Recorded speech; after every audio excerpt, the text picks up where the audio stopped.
The huge Iraqi army offensive on the city of Mosul, battling to unseat the Islamic State group from its last major stronghold in Iraq. And James Creedon is here with Media Watch because he's been looking online at a lot of images and tweets because there are an awful lot of journalists, it seems, embedded with the Iraqi troops, hopefully not getting in the way of things. Well, one would hope. Indeed it is. I suppose their own security is a question, and also how that ties in with the army's activities, whether the army are, it is a bit of a concern. You do have lots of images coming on the one hand from the army themselves. This is the Iraqi army tweeting images of various different combat activities.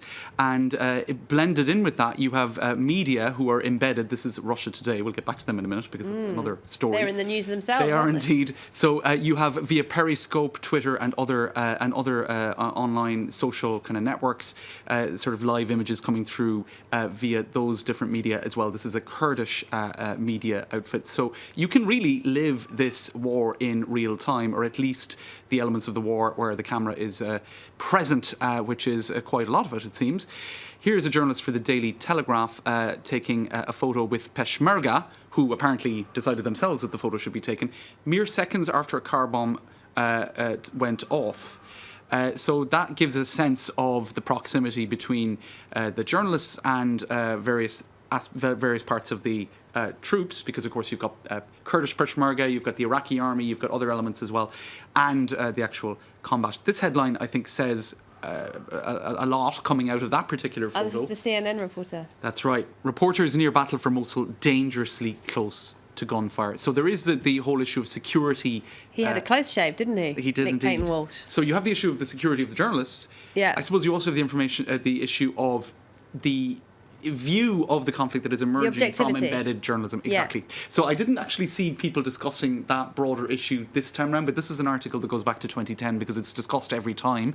Patrick Coburn saying in this piece for The Independent that really... what makes a good story might not be the right story. That's right, and you can have a distorted view coming out of it, but he also points out that you don't really have alternatives at this point. If you want to have troops there, it kind of needs to be within Well, there's only one journalist, of the troops. The German journalist who was behind enemy lines, if you like, with the Islamic State group. And who said that we and need lived to tell the tale anyway. And he said they're more dangerous than people think, but I think we all sort of knew they were dangerous. But in any case, embedded journalism certainly a feature of what's going on in Mosul. It's moved on a lot though, hasn't it? When you think back to 2003 and you saw the US-led invasion in Iraq, and you could kind of watch that unfurling on your screens as well. For the first time, you could really do that with a That's right. It was a major turning point, I think. You mentioned Russia Today. This is the Russian state-owned 24-hour news channel. That's right. Now they have had their bank accounts frozen in the UK. All right, let's take a look at some headlines. This is the Daily Express Russia Today account frozen. It was with NatWest, which is part of the Royal Bank of Scotland group, as tensions with the Kremlin hit a new high. So the context being, and a lot of headlines are saying it, this happened just hours after Putin was warned he faces more sanctions over Russia. Now, from the official perspective, you have the Treasury in the UK saying, and the British government generally denying any role in this NatWest closure. But for people tweeting on behalf of Russia Today, they don't believe in that. There's a lot of people saying, oh, in the context of Brexit now, the whole notion of freedom of speech that is kind of enshrined in certain European conventions is being thwarted. Praise be to freedom of speech, says Margarita Simonian. And Konstantin Dolgov of Russia's foreign ministry also making a point that he's talking about Albion's Russia-phobic fog. Maria Sakharova, who is the Russian foreign ministry spokeswoman, also making some remarks there. Oh, sorry, the previous tweet, I thought that was kind of worth mentioning. This is from Russia's... Rusty with your Russian there, Jim. Indeed. Russia's Foreign Ministry Commissioner for Human Rights. So they're wagging the finger. Anyway, I think it's worth pointing out a couple of things. The Daily Express, is talking about the broader context of the EU leaders preparing to hold talks over how to stop Vladimir Putin and I suppose Russia meddling in European politics by spreading disinformation and propaganda.